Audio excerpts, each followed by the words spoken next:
Okay. Saya diberi tugas untuk bagaimana bisa mulai melengkapi 4 pilar, bagaimana bisa kepada satu jenis belajar yang baru, AI learning. Dan bagaimana AI bisa jadi pintu tak hanya untuk gereja maju, tetapi bagaimana tools, resources, and cara untuk pelaksanaan. Daripada teori sampai praktis.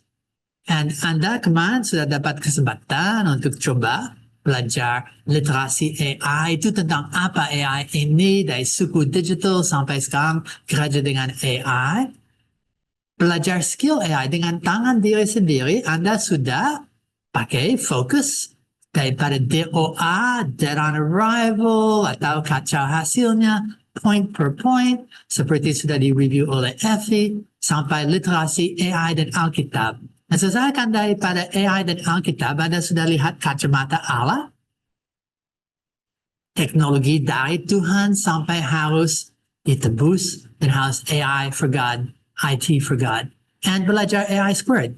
So, daripada itu dan fondasinya, kami sekarang kepada learning AI. Saya harap sekarang Anda akan seperti tadi gereja and AI, gereja era baru akan mulai mikir konsep yang baru. Dan khususnya saya diberi tugas untuk ngomong tentang tools.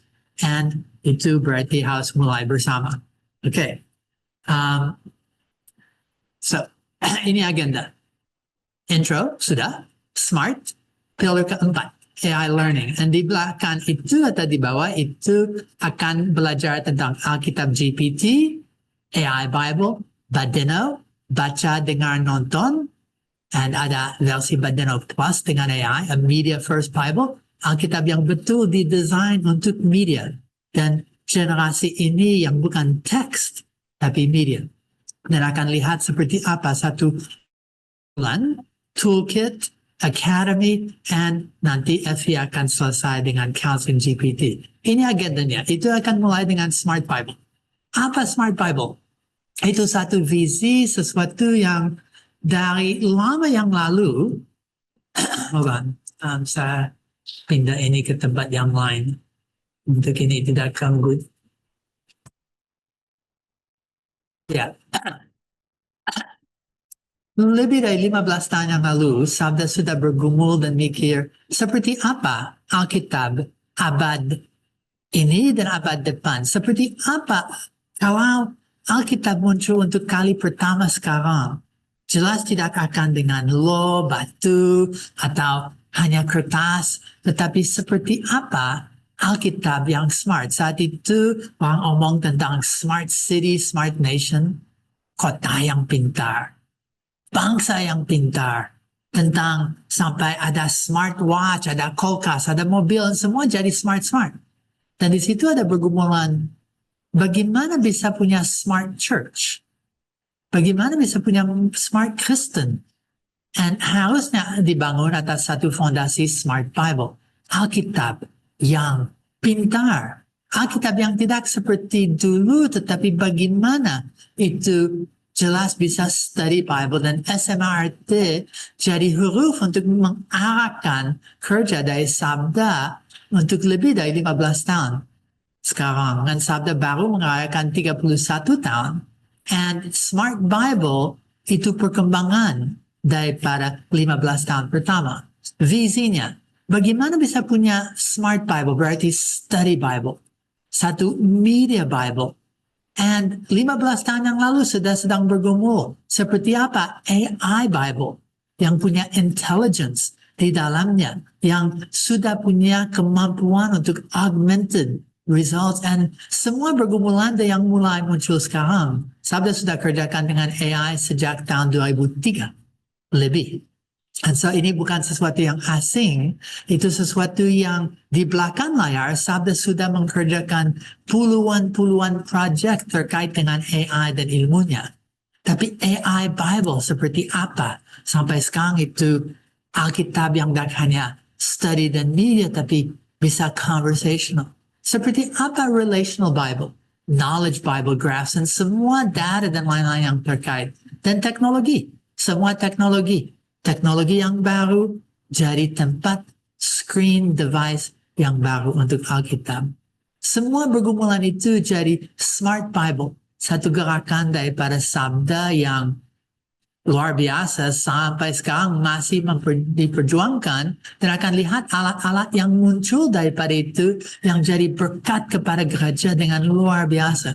Akan lihat bersama apa dampaknya AI kepada tak hanya Alkitab, menggali biblical computing dan semua seputarnya, tetapi pelaksanaan pelayanan yang terkait dengan itu. Now, Smart Bible tidak cukup. Smart Bible itu pintar, tapi harus bisa lebih dari pintar. Harus terus-menerus, smarter. Kenapa?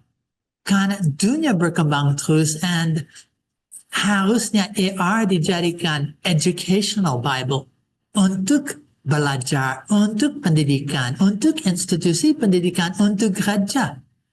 Dan lebih lagi harus jadi research untuk bisa berkembang development, new tools, new technologies, new methods. So ini fondasi dan dasarnya. Nah, tadi dan teman Yulia dan teman sudah ngomong tentang alat Injil, AI. Kalau mikir tentang AI, itu bisa jadi assistant yang inovatif AI, tapi itu juga harusnya jadi alat Injil, alat firman, dan bukan hanya kemarin seperti AI, diabaikan, dilepaskan, itu jadi alat untuk iblis. Jangan seperti itu, dan kami akan lihat bersama seperti apa arti Alkitab dalam konteks AI, seperti apa AI, alat Injil. Okay? So, Alkitab GPT. Itu alat pertama yang saya mau lihat. And itu namanya AI Bible.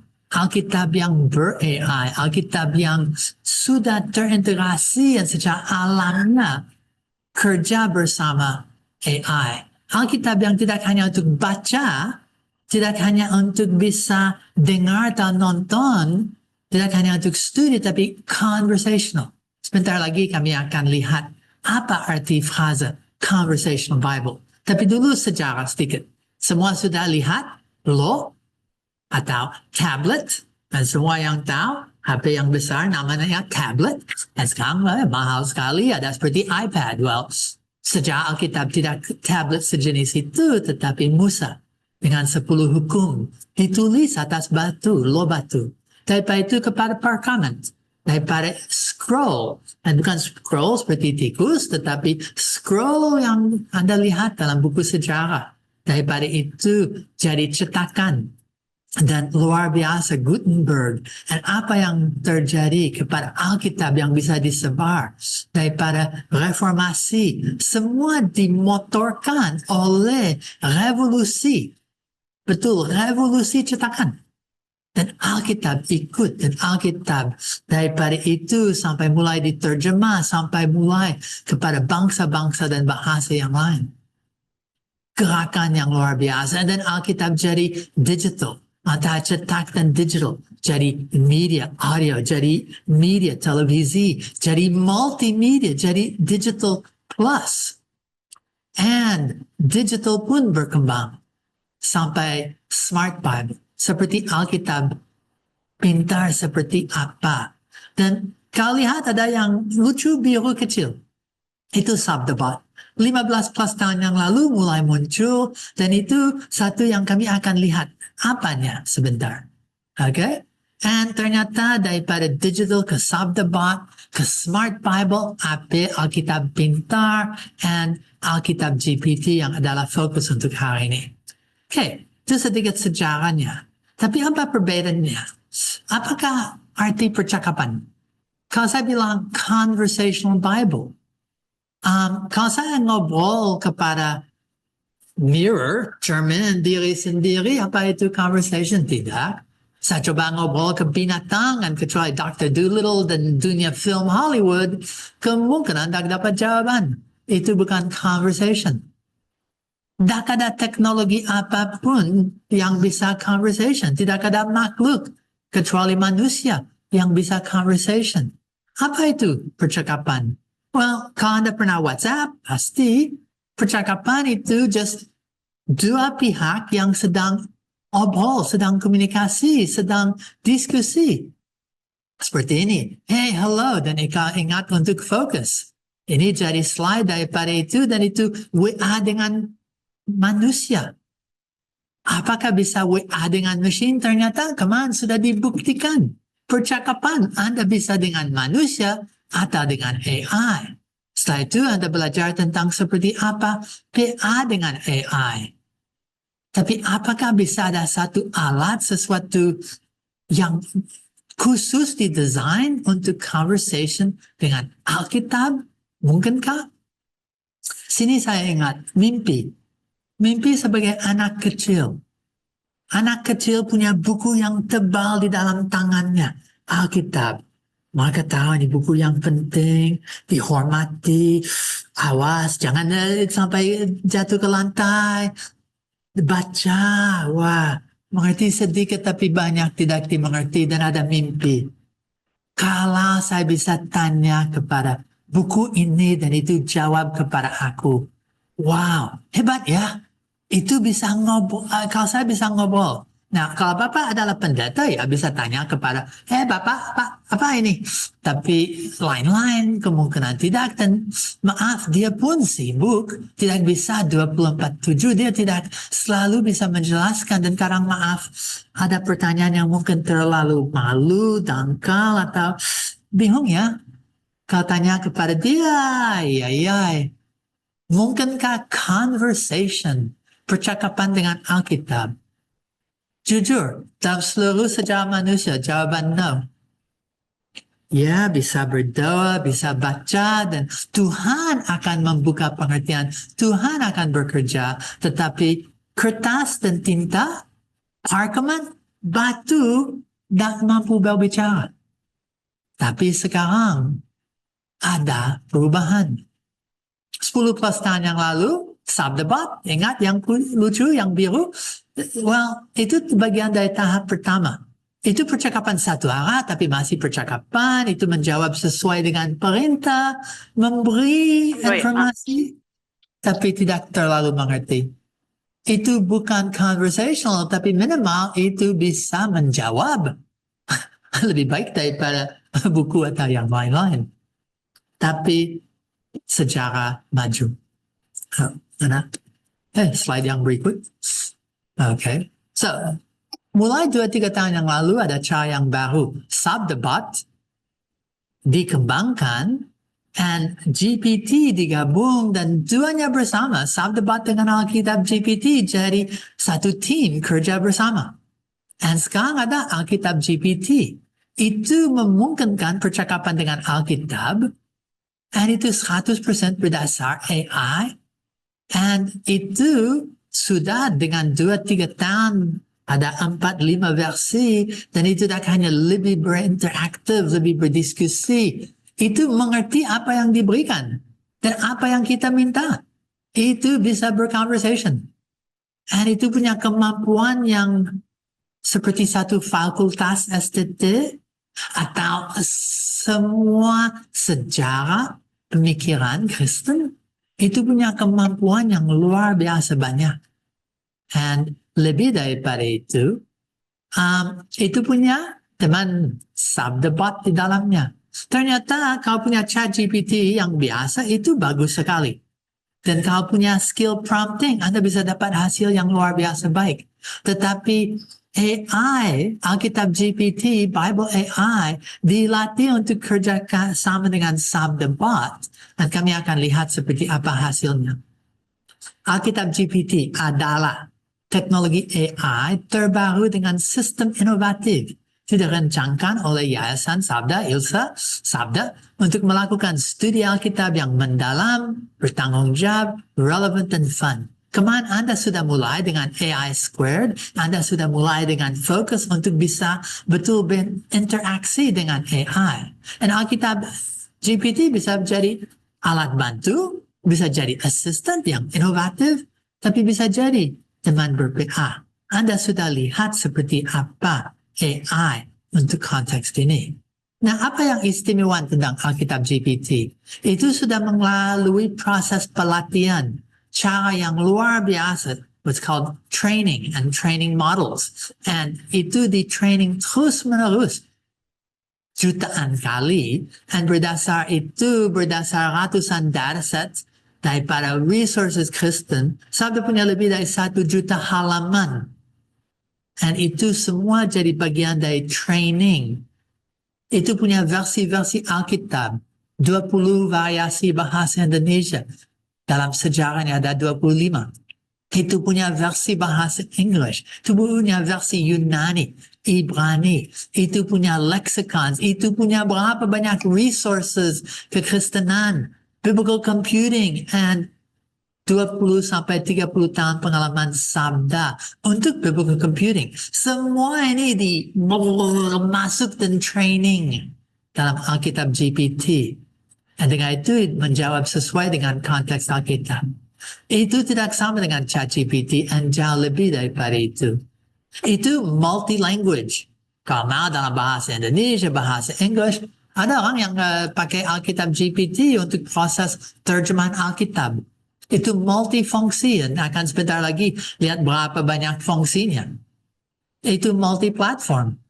Bisa dari laptop, bisa dari HP, bisa dari berapa banyak. And lebih penting itu back to Bible. Kalau ingat kemarin fokus, Anda belajar bagaimana mengfokus kepada apa yang Anda ingin. Alkitab GPT sudah di-grounding, dilandaskan, diakarkan kepada Alkitab. Back the Bible. Sudah self-focusing. Sudah didesain, dilatih untuk mengerti dan awal dari situ dan kembali ke situ. Oke, fungsi ya banyak. Kalau mulai dengan ini, Alkitab GPT memiliki banyak fungsi penting untuk melakukan studi Alkitab yang mendalam, dan lebih lagi mendalam, dan ada appointment, dan bisa sedalam-dalam yang Anda mau, dan bertanggung jawab.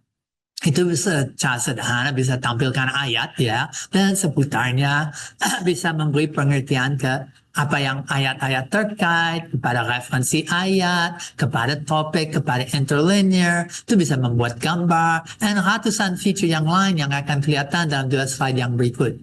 Tetapi sebelum itu, saya mau satu detail tentang scope. Kalau saya punya conversation dengan orang lain, itu punya scope. Itu bisa sesuatu yang kami sedang mendalami, seperti microscope. Dan word study dan berapa banyak cara untuk bisa mendalami sesuatu. Microscope. Bisa telescope. Kami akan lihat jauh. The grand arc narrative of scripture. Kami akan omong hampir sekeliling dunia. Telescope. Berarti itu didesain untuk microscope. Word studies and sedalam Anda mau atau seluas Anda mau. And periscope itu sering penting untuk tahu ya ayat sebelumnya, ayat setelah, itu untuk tahu konteksnya.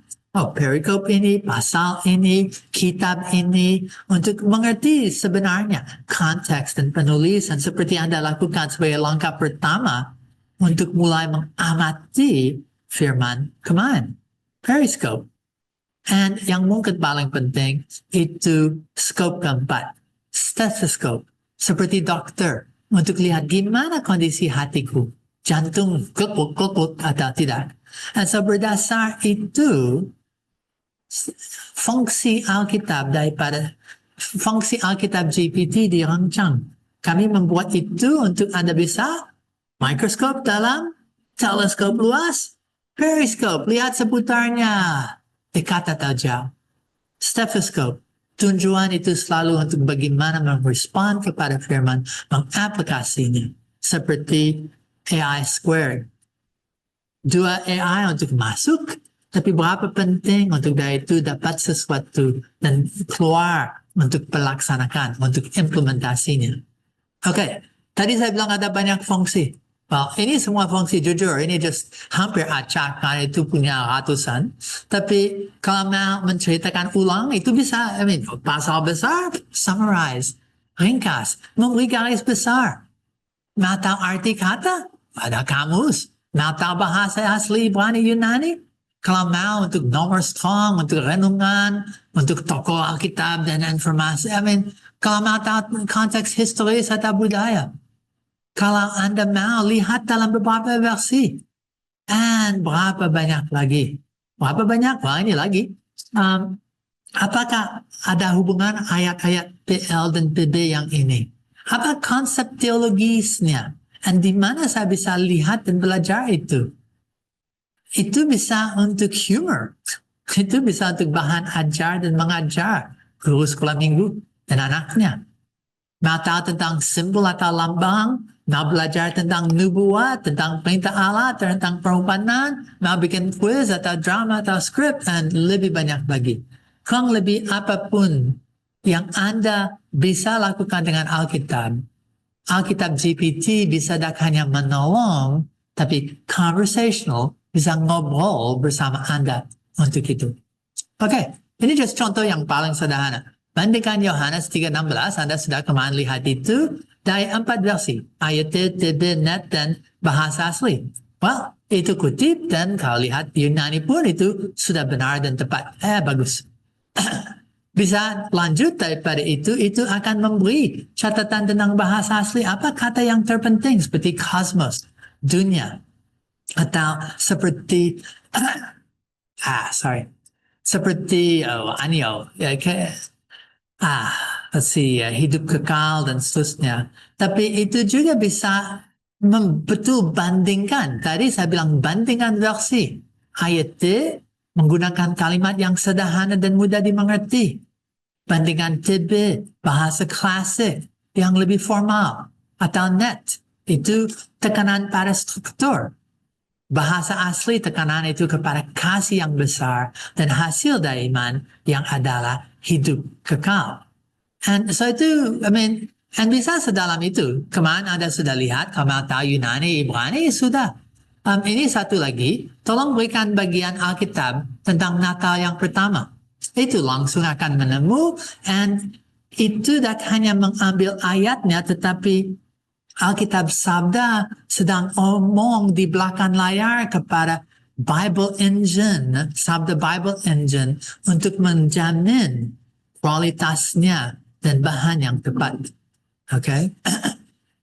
Buatlah cerita gembala dari Lukas. Oke?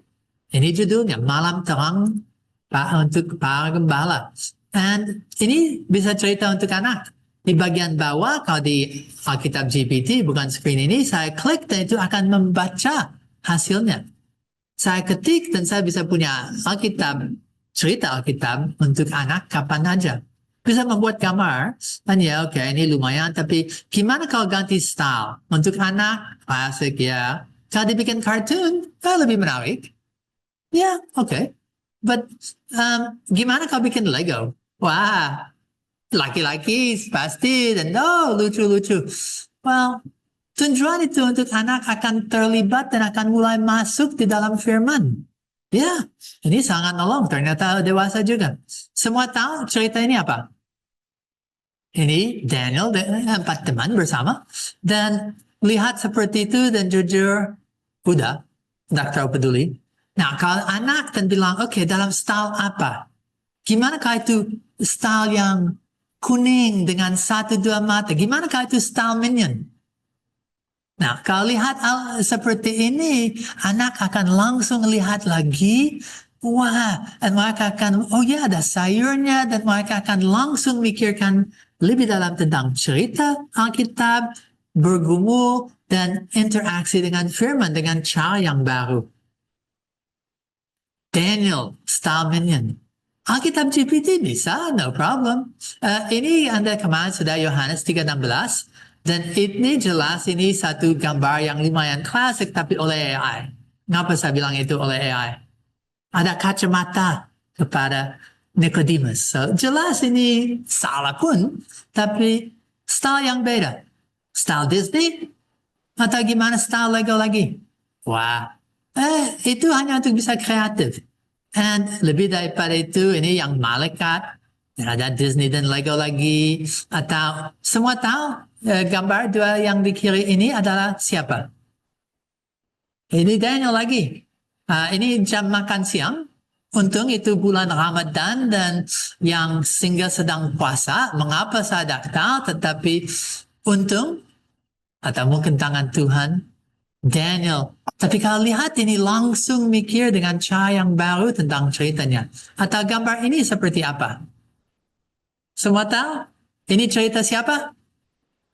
Ada yang bilang Yunus. Nah, ini cerita satu ikan. Kasihan ikan yang sakit perut, yang mual isinya, yang punya rasa yang jelek. Yuck. Satu nabi seperti itu. Kasihan aku ikan. Saya mengembalikan dia untuk Tuhan bisa ambil karena saya sudah cukup. Ini cerita sakit perut ikan atau Yunus. Tapi orang langsung lebih mikir, lebih kreatif. Untuk sekolah minggu, 5 roti dan 2 ikan, dibaca atau lihat sederhana seperti ini dan sisa 12 baku? Itu persisnya tidak, karena zaman itu saya dengar tidak ada kamera, tidak ada video, so pasti ini kreatif, pasti ini interpretasi. Nanti waktu akan mikir tentang media, akan sadar seperti apa itu. Okay, so masih banyak lagi. And so ini Alkitab GPT, cara terbaik itu untuk memakainya. Anda bisa akses itu dari aisabda.org, situs gptsabda.org, toolkits dan GPT.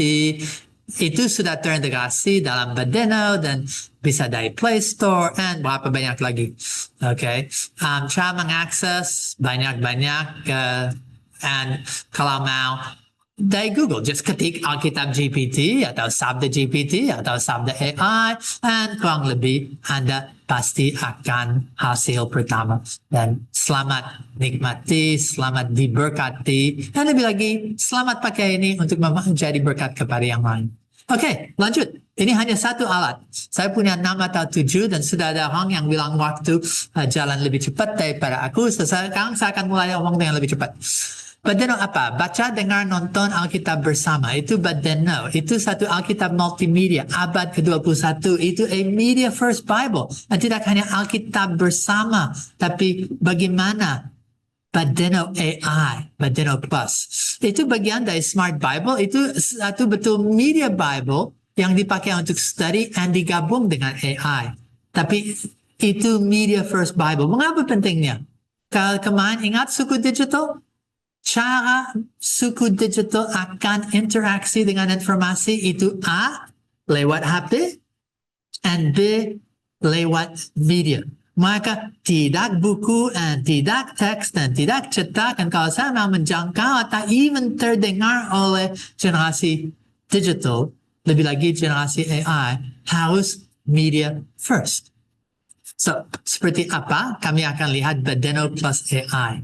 Ini tampilan setiap hari akan berubah. 260 hari itu seluruh PB, 1 hari per hari. Dan ada reading plans, bisa pilih pasal. Lebih daripada itu ada 3 bagian utama di atas. Baris biru itu baca, hijau dengar, dan merah nonton. Dan bagian putih plus. Ini birunya. Baca, saya bisa pilih dari berapa banyak versi dan ada line-line yang saya bisa baca yang mendukung dan menolong termasuk Alkipedia yang punya informasi, latar belakang, tokoh, tempat, fakta dan ayat yang kunci langsung dari bagian baca. Dengar, saya bisa dengar di puluhan versi. Lebih daripada itu, saya bisa dengar dari versi seperti kelihatan sini, versi AI. Itu lucu. 3 tahun yang lalu, 4 tahun yang lalu, versi oleh AI atau komputer seperti robot dan itu sangat tidak enak untuk dengar. Versi kedua, lumayan. Versi ketiga, much better. And sekarang, jujur, ada AI yang bisa baca lebih baik daripada jelas saya. Bahasa Indonesia saya kacau dan saya tidak bisa saat yang tepat dengan cara yang tepat mengucapkan semua kata, tapi AI. Ada orang yang suka audio dengan AI, ada lain yang suka audio drama. Semua itu bisa di bagian dengar. Lebih lagi untuk nonton. Nonton dari film Yesus, film Lumo, semua Injil, bisa ada Bible Projects, dan banyak-banyak yang lain.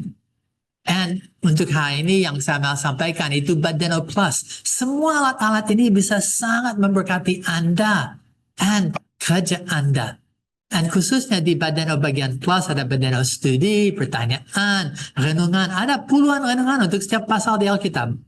and semua nama tokoh dan tempat, and bahasa suku dan seterusnya. Tapi paling penting untuk hari ini itu yang baris biru, Badeno AI. Dan di dalamnya kami akan lihat apanya.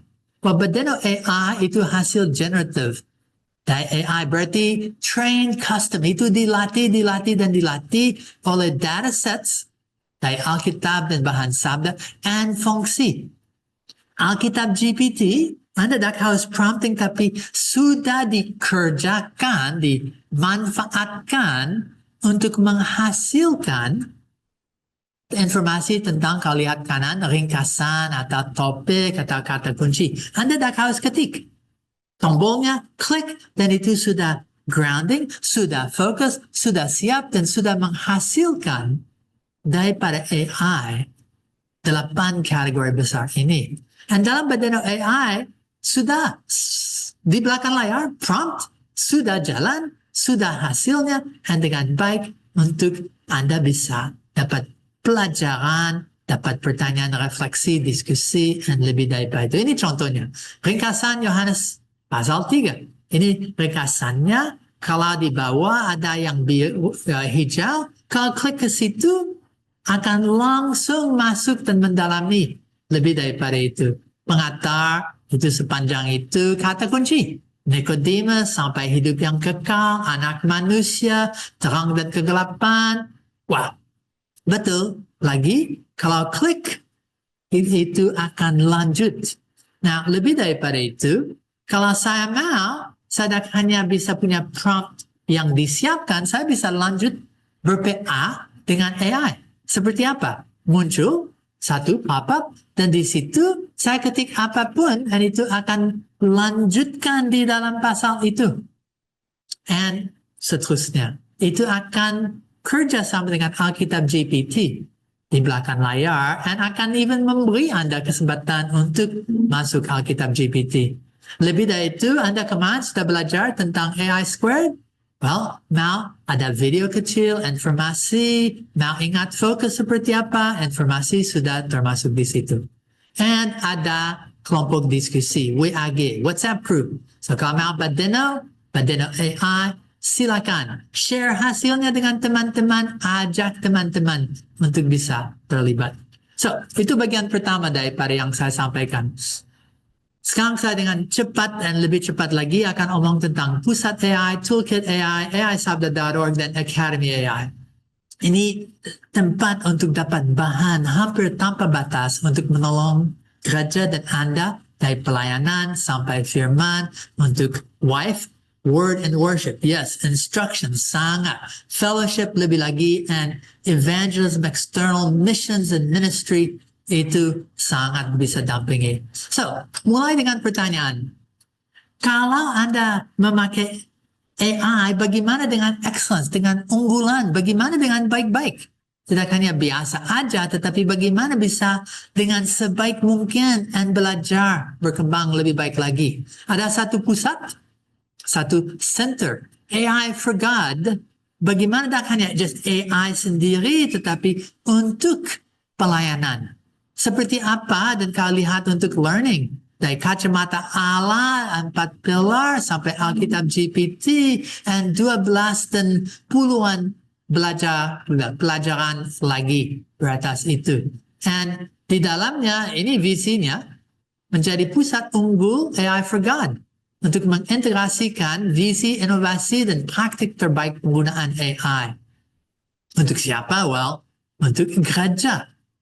Okay, misinya menjadi pusat, menyediakan ekosistem, dan mendorong gerakan AI for God sebangsa, mendorong kolaborasi antara lembaga Kristen dan teknologi, antara gereja dan manfaat AI untuk mereka, dan seterusnya.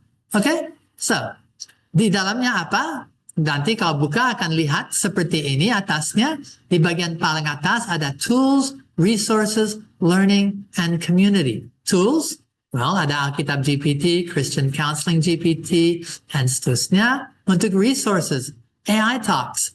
Tadi waktu Bu Yulia selesai presentasinya, Anda lihat untuk Word and Worship. Wah, berapanya AI Talks.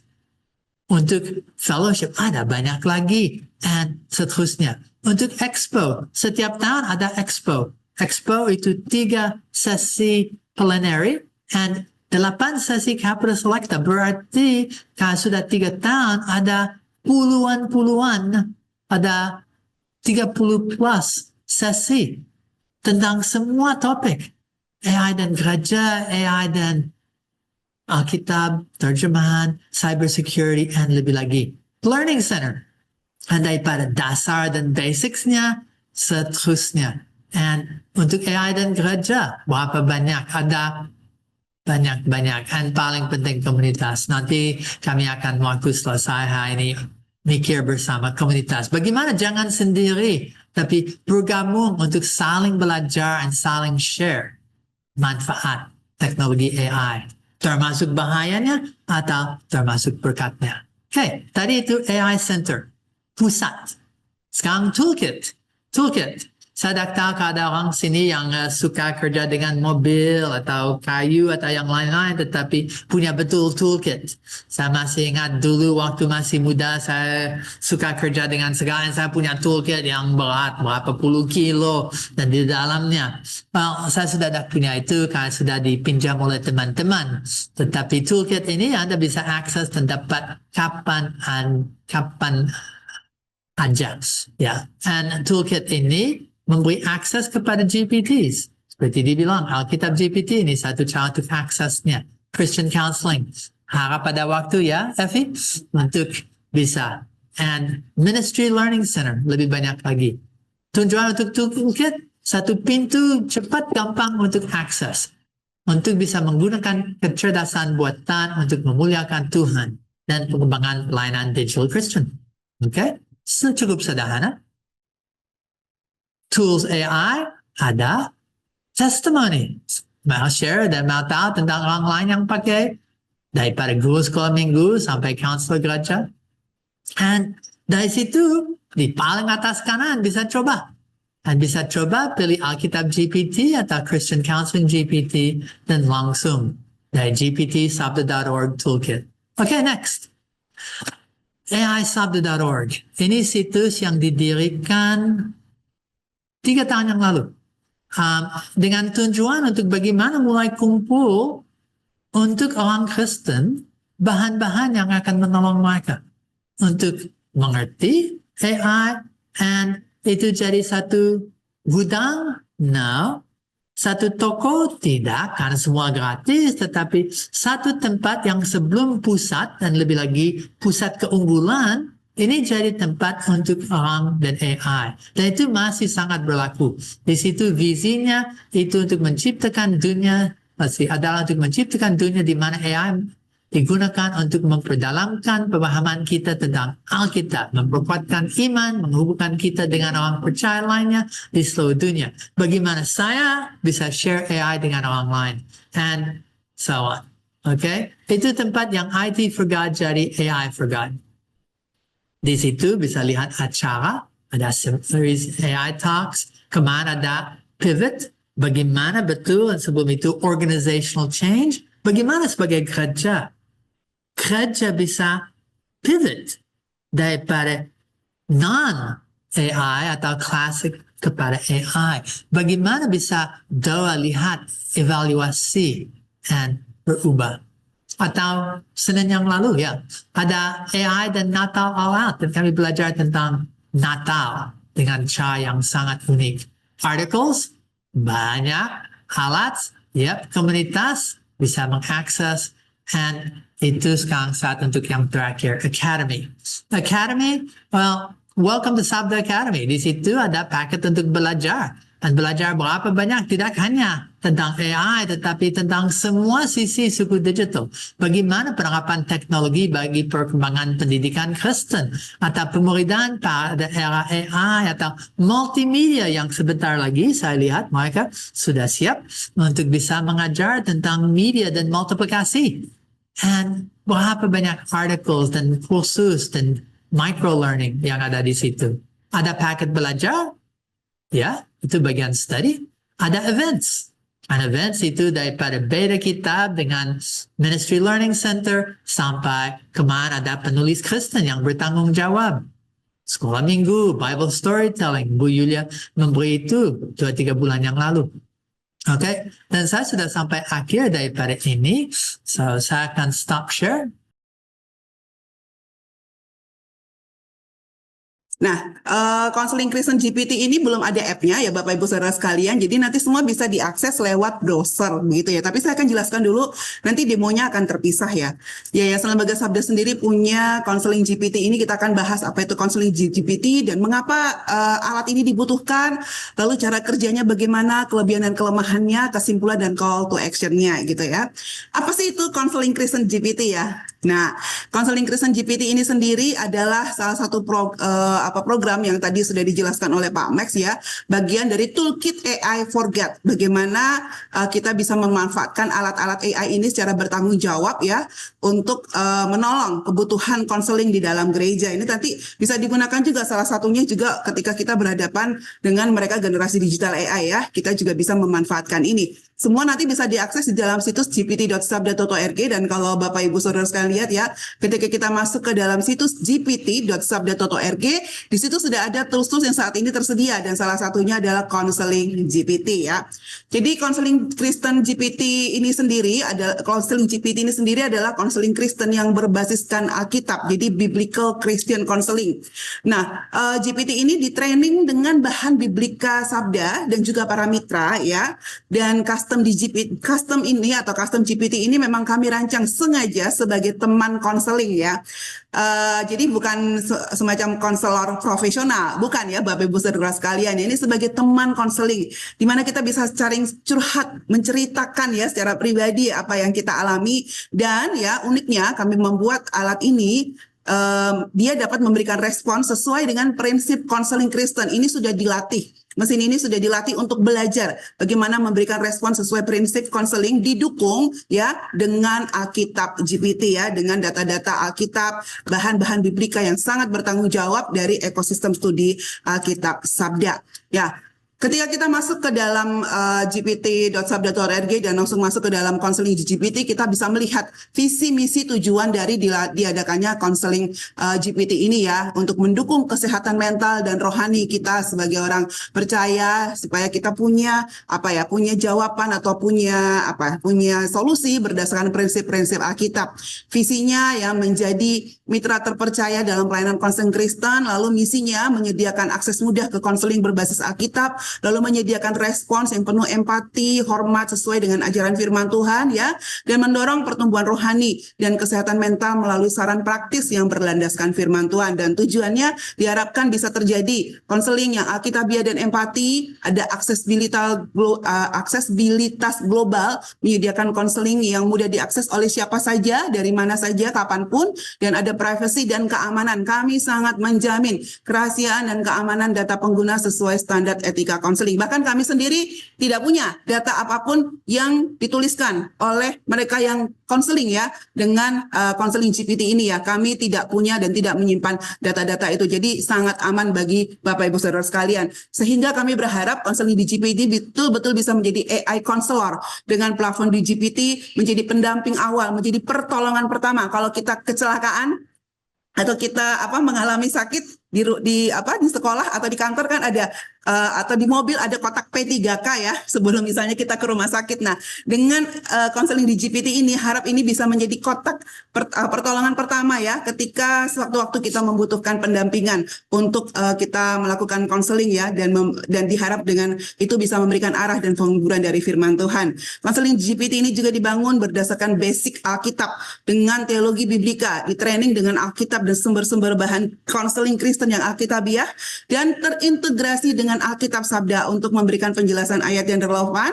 Sehingga kami juga memberikan atau melatih konseling di GPT ini untuk memberikan bimbingan konseling Kristen yang berbasis Alkitab dengan sumber-sumber bahan yang terpercaya. Bukan berdasarkan konseling umum, tetapi berdasarkan konseling Kristen. Oleh karena itu, konseling GPT ini kami bangun dengan 5 elemen konseling Kristen. Yang pertama, Kristus ya. Pusat pengharapan orang percaya adalah Kristus, dan Konseling GPT akan membawa kita kembali kepada Kristus. Yang kedua, ya, Alkitab, hikmat Allah jauh lebih tinggi daripada hikmat manusia. Sehingga apapun yang nanti disampaikan, prinsip-prinsipnya adalah berdasarkan firman Tuhan.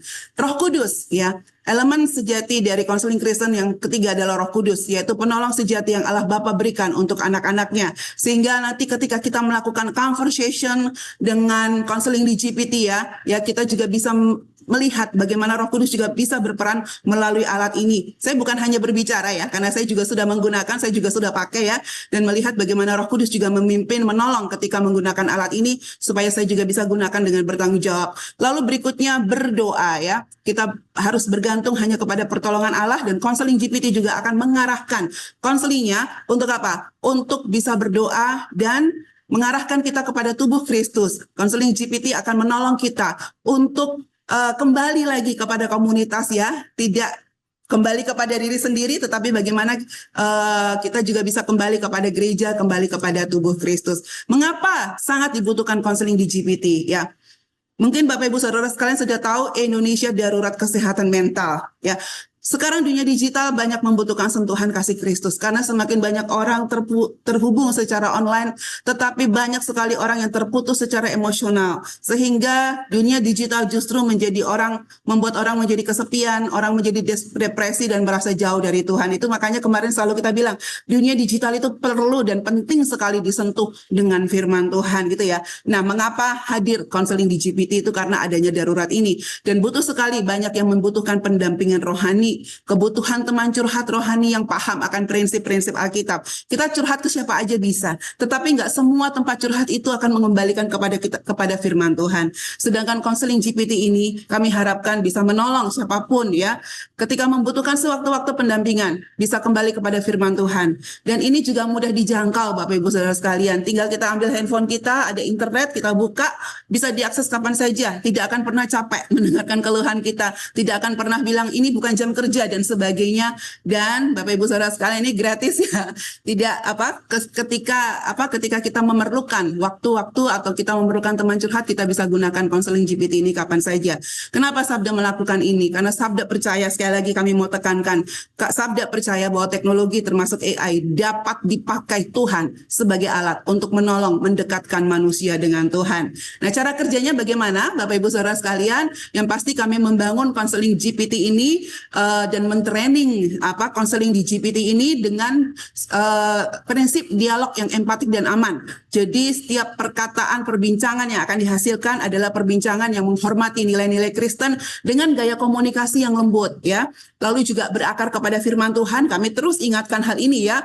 Ini berakar kepada firman Tuhan sehingga setiap saran dan respons akan diarahkan sesuai dengan prinsip Alkitab dan kasih Kristus. Lalu juga konseling GPT ini juga dilatih untuk bisa membimbing pengguna bertumbuh, bukan hanya sekedar menenangkan, bukan hanya sekedar memberikan ketenangan sementara, tetapi menolong pengguna ya, memberikan pertanyaan-pertanyaan untuk mengurai semua masalahnya dari sudut pandang Kristen, dan diharapkan dengan pertolongan Roh Kudus ya, pengguna dapat bertumbuh dalam firman Tuhan juga ya. Jadi konseling GPT ini punya fitur-fitur utama, jadi ada panduannya, ada saran-saran kasusnya, lalu ada referensi ayat, lalu ada template juga untuk dokumentasi. Cara penggunaannya ya sama ketika kita menggunakan ChatGPT, Bapak Ibu Saudara sekalian, nanti ada kotak juga di dalam, nanti kita demo ya.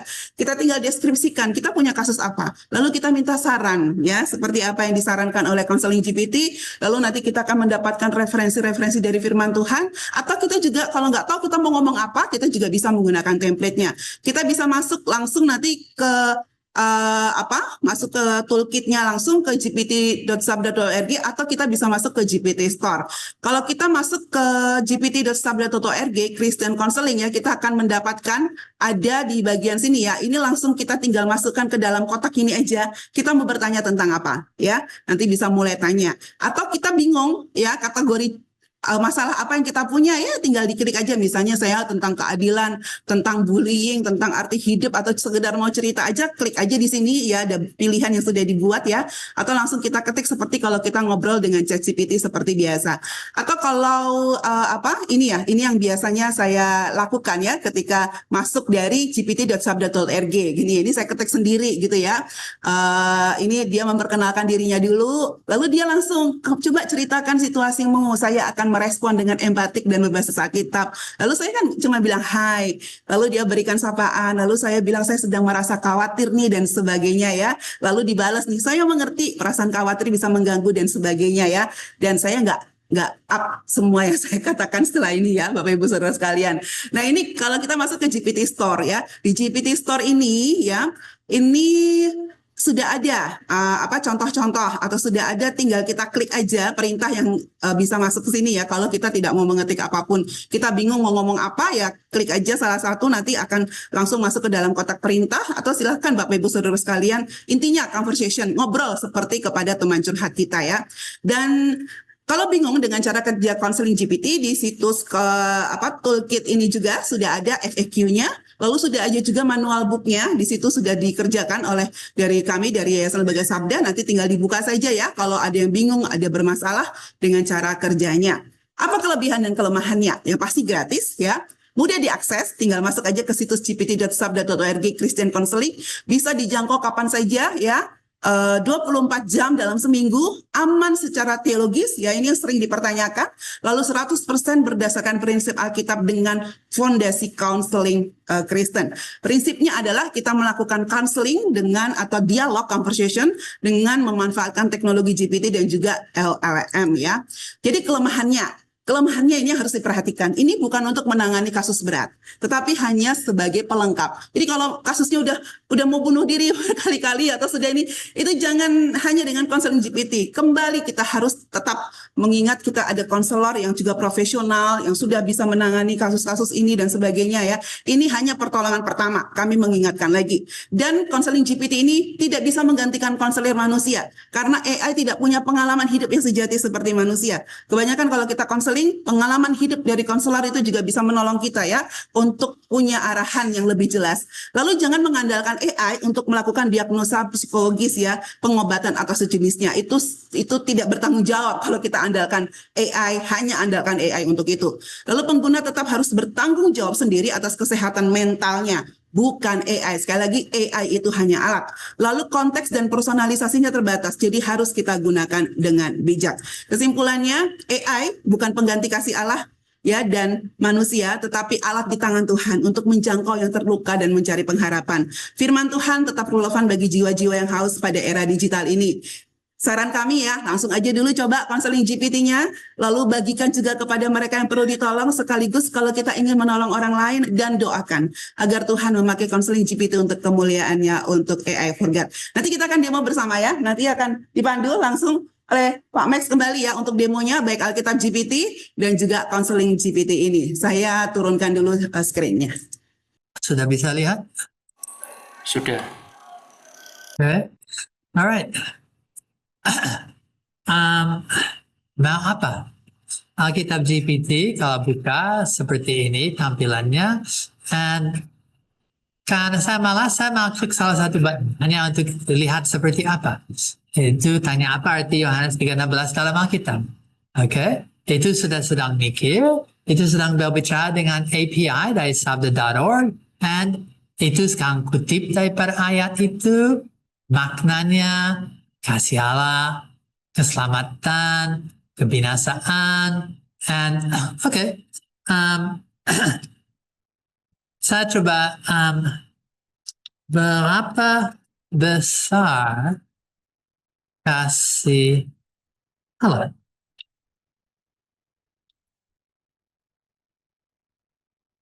Bisa menggali arti dari bahasa asli.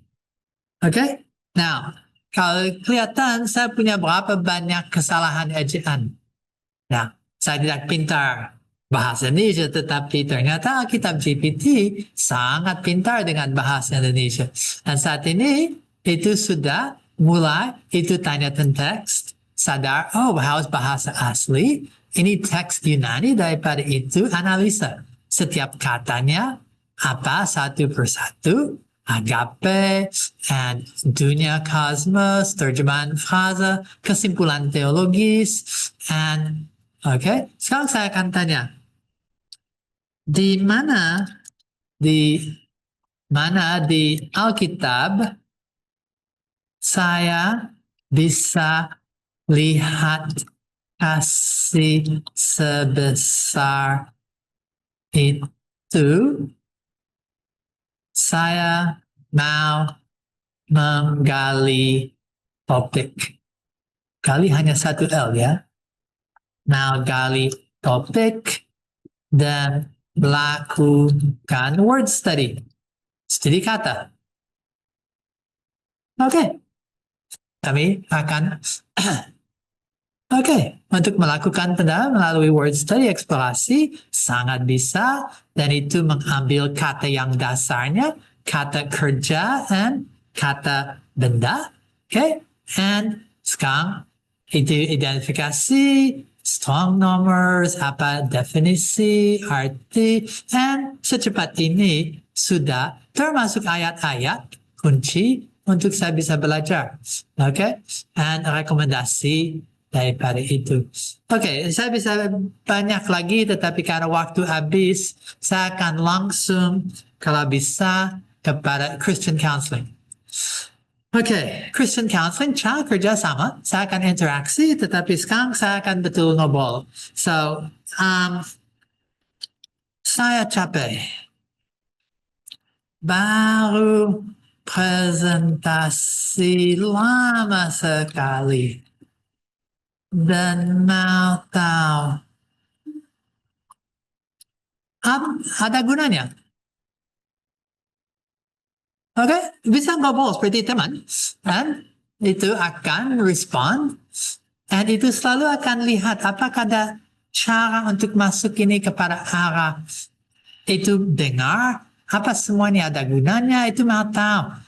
Apakah boleh tanya sedikit?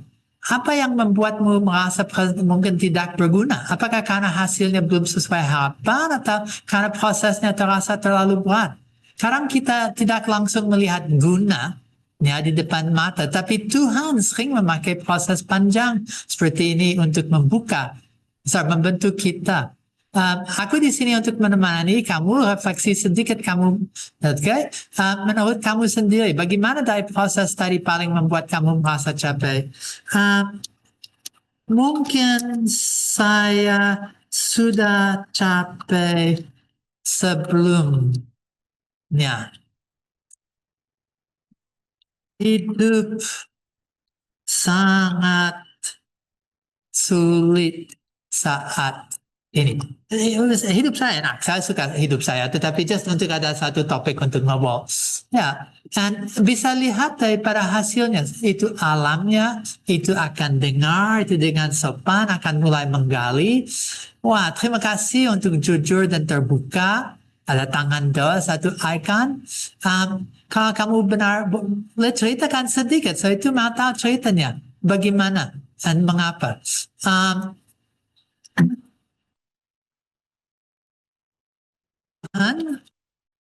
Suka saya sibuk terus. Nah, ini tujuan bukan untuk memberi jawaban, tetapi itu pelan-pelan akan sampai orang akan mikirkan dan diarahkan untuk mikirkan sisi Tuhan dan ayat-ayat sekaligus. So mungkin Tuhan sedang ingin mengingatkan bahwa kita juga butuh berhenti dan beristirahat. Effie, saya perlu berhenti ya. Oh ya, sana. So ini betul. Saya harus berhenti. Bukan karena capek, tapi karena itu bilang, right? So sibuk terus tidak. So tanya terakhir. Bagaimana bisa benar berhenti dengan baik? dan tanggung jawab. Wah, bahasa ini ketikan saya jelek. Now, Christian counseling akan daripada itu terus menerus, ya, oke. Juga bahwa kamu sungguh ingin hidup dengan hati yang benar di hadapan Tuhan. Aduh, betul. And daripada ini mulai dari kejujuran di hadapan Tuhan. Panggilan, prioritas, komunikasi dengan orang lain, and seterusnya. Sampai itu tanya, kalau kamu mau, aku bisa bantu carikan satu ayat dari Alkitab tentang berhenti dan beristirahat dalam Tuhan. Mungkin bisa jadi Oke, ya. Oke. Ya. Mau dengar dari ayat. Oke. And ini just satu contoh. And kau lihat itu sedang omong dengan tadi Alkitab GPT. So di belakang layar ini ngobrol dengan Alkitab GPT. And ini ayatnya. Diam dan ketahuilah bahwa aku adalah Allah. Aku akan ditinggikan di antara bangsa-bangsa. Aku akan ditinggikan di atas bumi. Ayat ini mengingatkan kita bahwa berhenti bukan berarti tidak melakukan apa-apa, tapi untuk diam di hadapan Tuhan dan seterusnya. Oke? Bagaimana perasaan? Waktu habis. Bye. Oke, so sekarang saya panggil yang akan berikut. Oke, baik, terima kasih. Dan itu pun bisa bye-bye. So, ini satu just lihat bersama dengan ringan. Christian Counseling GPT. Luar biasa. Saya sangat usul Anda coba. Terima kasih, saya bisa sharing tentang alat-alat.